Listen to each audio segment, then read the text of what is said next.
Thermochemistry is the study of heat release, or sometimes heat absorption, by chemical reactions as a result of changes in chemical potential energy between the reactants and the products. There are two basic types of energy. Kinetic energy is associated with free motion of atoms, molecules, or objects, and it can be calculated as 1/2 the mass times the square of the velocity. You can think of potential energy as being stored as a result of the position of atoms, molecules, or objects. For example, a roller coaster at the top of the tallest peak has a small kinetic energy but a high gravitational potential energy. As the coaster descends, the potential energy is converted to kinetic energy and the velocity increases dramatically. Thermal energy, which is sometimes called heat energy, is associated with random motions of the system. For gases, this consists of free translational motion, free rotational motion, and internal vibrational motion of the atoms against each other. For liquids and solids, the thermal energy is all in internal vibrations. Because vibration is a constrained motion, thermal energy is almost always a combination of kinetic and potential energy. To measure the amount of thermal energy contained in any object, we must first be able to measure temperature. Fortunately, the physical properties of materials change with thermal energy content. Thermometers work by monitoring the expansion of a liquid in a narrow column, or by the change in electrical properties of a semiconductor junction, or the junction between two dissimilar metals. There are three main mechanisms for transferring thermal energy from one place to another. Conduction takes place when two materials are in direct contact with one another, but this mechanism is relatively slow. Convection occurs when heating a gas or a liquid causes it to expand and rise to take the place of colder material. All materials emit infrared light and sometimes visible light. This kind of radiative transfer can take place over very long distances. All of the weather in our atmosphere takes place as a result of these three heat transfer processes. For example, on sunny days at the beach, the wind usually blows inland because the land warms faster than the water and the rising air is replaced by cooler air coming inland. In the evening, the land cools quickly, and the opposite effect causes the familiar nighttime land breeze.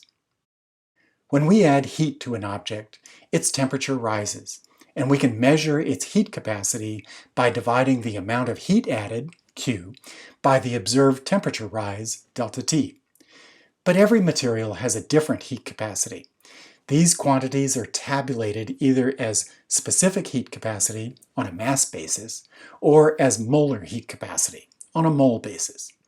You can see that water has an impressively large heat capacity by either measure, which explains why it's so often used as a coolant. Although thermal energy transfer is called heat, every other type of energy transfer is called work. In most cases, work can be thought of as the movement of matter in opposition to an external force or pressure. As chemists, we will be most concerned with pressure-volume work, or PV work, which is associated with expansion or compression of a system. The equation for PV work tells us the amount of work done on a system is the negative of the pressure times the change in volume of the system. Sometimes we'll be concerned with electric or electrochemical work, which is the applied voltage potential times the charge transferred through the system. That brings us to the first law of thermodynamics, which is a statement of conservation of energy. The first law says that the change in internal energy, delta U, of any system is equal to the amount of heat added to it plus the amount of work done on it. For PV work, this is Q minus P delta V. Most chemical reactions take place at or near atmospheric pressure, so it's convenient to define a thermodynamic state function, enthalpy, which is equal to U plus PV. The change in enthalpy for any system, delta H, is then equal to delta U plus P delta V. Using the first law, This simplifies to simply the heat added to any system at constant pressure. We measure the heat evolved from any exothermic reaction by capturing it in a calorimeter that has a known heat capacity. For constant volume studies, we can measure delta U in a bomb calorimeter by measuring a small change in temperature of the entire calorimeter after a combustion reaction completes inside the calorimeter. This technique is often used to measure the total caloric content of foods. The equation for heat evolution is the heat capacity of the calorimeter times the observed temperature rise.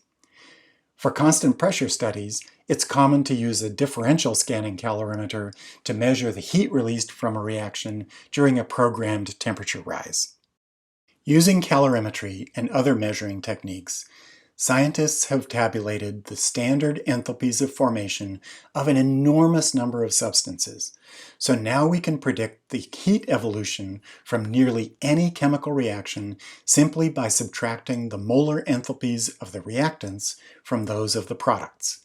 Be sure to keep close track of the minus signs, and don't forget to multiply the standard enthalpy of formation for each substance by the appropriate stoichiometric coefficient in the balanced chemical reaction. By tabulating the enthalpies of known compounds, it is now possible to predict the heat released, or sometimes heat absorbed, in an almost limitless number of chemical reactions. This is just one of the many powerful tools that thermochemistry provides.